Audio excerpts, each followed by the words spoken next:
یہ سب لوگ desert area میں شفٹ ہو گئے، اپنے سر بچا کے بھاگے. ابھی یہ جو تھوڑے تھوڑے لوگ بیٹھے ہیں اپنے گھروں میں، یہ بیچارے اپنے سامان کی وجہ سے نہیں نکل رہے. ان کی یہ کل ملکیت ہوتی ہے، یہ چھوٹی چھوٹی جھوپڑیوں میں یہ ان کی چیزیں ہوتی ہے، یہ ان کی چوری ہونے کا خطرہ ہوتی ہے. یہ مزدور کلاس، ہاری کلاس کے لوگ ہیں، یہ بیچارے اپنے آپ کو دوسری جگہوں پہ سیف نہیں سمجھتے.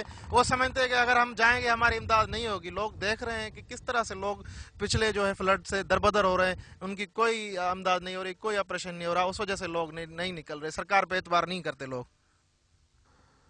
تبھی تو آپ اگر اندرون سندھ کے اندرون ترین گوٹھوں کا سفر کریں تو آپ کو جگہ جگہ ایسے مناظر نظر آئیں گے. لوگ ابھی بھی ٹیلوں پر بیٹھے ہوئے ہیں اور ارد گرد ان کے سیلاب کا پانی ٹھاٹھیں مار رہا ہے. یہ لوگ ریسکیو نہیں ہوئے. آپ یہ کہہ سکتے ہیں کہ شاید یہ ریسکیو ہونا ہی نہیں چاہتے تھے، لیکن ان کے لیے خوراک کا بندوبست کیا ہوگا، ان کے لیے کیا کیا دوائیاں مہیا ہوں گی، ان کے لیے کیا سہولیات ہوں گی، ان کے پاس ٹینٹ ہوں گے یا نہیں، کیا ان کے بچوں کو ڈینگی اور اس جیسے دوسرے امراض سے کوئی خطرہ نہیں ہے. ان لوگوں کے لیے ریسکیو کا کیا امتحان ہے. آج کل میڈیا کے اندر حکومت وقت کی طرف سے جو شور مچا ہوا ہے کہ تمام لوگوں تک ہم نے رسائی اختیار کر لی ہے، اس قسم کے دعوے ان مناظر کے سامنے بالکل جھوٹ ثابت ہوتے ہیں. کشتی میں بیٹھ کر اندرون سندھ جائیے تو آپ کو معلوم ہوگا کہ اس قسم کے خشک ٹیلوں کے اوپر کتنی بڑی آبادی امداد کی منتظر ہے.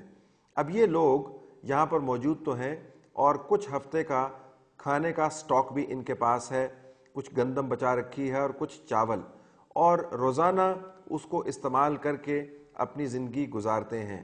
لیکن کیا ان کے پاس وہ تمام پروٹیکشن یا حفاظتی اقدامات کی لسٹ موجود ہے جو سیلاب کے گھرے ہوئے لوگوں کو پہنچانی چاہیے؟ کیا ان کو معلوم ہے کہ سیلاب نے صرف پانی ہی نہیں پھینکا، اس نے بیسیوں موذی امراض بھی ان کے گرد پھیلا دیے ہیں، ایسے امراض جن کے خلاف ان کی قدرتی مدافعت ماند پڑ چکی ہے. اس کے علاوہ ایک اور بڑا مسئلہ یہ ہے کہ اگر گوٹھوں کے اندر سے پانی نہ نکلا تو یہ لوگ یہاں پر ایک طویل عرصے کے لیے بیٹھنے پر مجبور ہو جائیں گے. اگر یہاں پر پہنچنے والی بوٹس کو میلوں سفر کرنا پڑتا ہے اور رستے میں کہیں پر آپ کو کوئی سپلائیز نظر نہیں آتی، کوئی ریسکیو آپریشن ہوتا ہوا نظر نہیں آتا، تو آنے والے مہینوں میں ان لوگوں کو سسٹین کس طرح کیا جائے گا؟ ان لوگوں کے پاس خوراک کس طرح پہنچے گی؟ ان لوگوں کا رابطہ سڑکوں کے ساتھ اور زمین کے ساتھ کس طرح بحال ہوگا؟ کن لوگوں کو پتہ ہے کہ یہ سیلاب کے مارے ہوئے افراد یہاں پر موجود ہیں؟